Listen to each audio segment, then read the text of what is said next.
went to my city editor and got an assignment to interview Ladley about this play of his. Then Bronson and I went together to see the Ladleys on Sunday morning, and as they needed money, they agreed. But Ladley insisted on $50 a week extra if he had to go to jail. We promised it, but we did not intend to let things go as far as that. In the Ladleys' room that Sunday morning, we worked it all out. The hardest thing was to get Jennie Brice's consent, but she agreed, finally. We arranged a list of clues to be left around, and Ladley was to go out in the night and to be heard coming back. I told him to quarrel with his wife that afternoon, although I don't believe they needed to be asked to do it.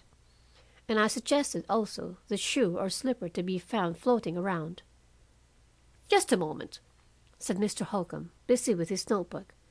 "Did you suggest the onyx clock?" "No, no clock was mentioned. The clock has puzzled me." "The towel?"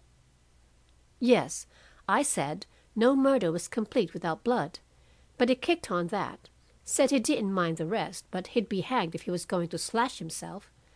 But as it happened, he cut his wrist while cutting the boat loose, and so we had a towel." "Pillow slip?" asked Mr. Holcombe. "Well, no. There was nothing said about a pillow slip. Didn't he say he burned it accidentally?" "So he claimed." Mr. Holcombe made another entry in his book. "Then I said every murder had a weapon. He was to have a pistol at first, but none of us owned one. Mrs. Ladley undertook to get a knife from Mrs. Pitman's kitchen, and to leave it around, not in full view, but where it could be found." "A broken knife?" "No, just a knife." "He was to throw the knife into the water?" "That was not arranged. I only gave him a general outline. He was to add any interesting details that might occur to him. The idea, of course, was to give the police plenty to work on, and just when they thought they had it all, and when the theater had had a lot of booming, and I had got a good story, to produce Jennie Brice, safe and well.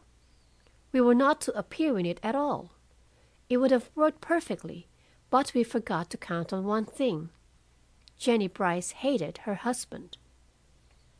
"Not really hated him?" cried Lida. "Hated him. She is letting him hang. She could save him by coming forward now, and she won't do it. She is hiding so he will go to the gallows."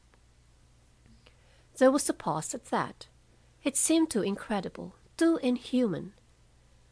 "Then, early that Monday morning, you smuggled Jennie Brice out of the city?" "Yes, that was the only thing we bungled. We fixed the hour a little too late, and I was seen by Miss Harvey's uncle walking across the bridge with a woman." "Why did you meet her openly and take her to the train?" Mr. Howell bent forward and smiled across at the little man. "One of your axioms, sir," he said. "Do the natural thing, upset the customary order of events as little as possible. Jennie Brice went to the train because that was where she wanted to go. But as Ladley was to protest that his wife had left town, and as the police would be searching for a solitary woman, I went with her.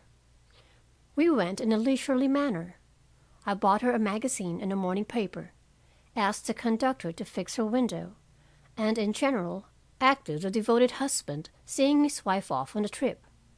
He smiled, I even promised to feed the canary." Lida took her hands away. "Did you kiss her good-bye?" she demanded. "Not even a chaste salute," he said. His spirits were rising. It was, as often happens, as if the mere confession removed the guilt. I have seen little boys who have broken a window show the same relief after telling about it. For a day or two Bronson and I sat back enjoying the stir-up. Things turned out as we had expected. Business boomed at the theater. I got a good story, and some few kind words from my city editor. Then the explosion came. I got a letter from Jennie Brice saying she was going away, and that we need not try to find her. I went to Horner, but I had lost track of her completely. Even then, we did not believe things so bad as they turned out to be. We thought she was giving us a bad time, but that she would show up. Ladley was in a blue funk for a time. Bronson and I went to him. We told him how the thing had slipped up. We didn't want to go to the police and confess if we could help it. Finally, he agreed to stick it out until she was found, at $100 a week. It took all we could beg, borrow, and steal. But now we have to come out with the story anyhow. Mr. Holcombe sat up and closed his notebook with a snap. "I'm not so sure of that," he said impressively.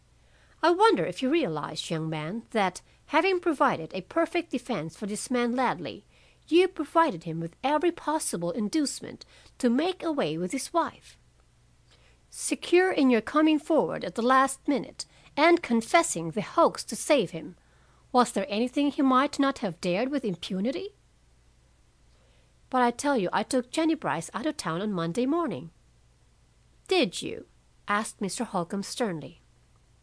But at that, the school teacher, having come home and found old Isaac sound asleep in her cozy corner, set up such a screaming for the police that our meeting broke up.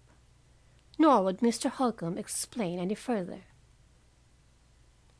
End of chapter 15.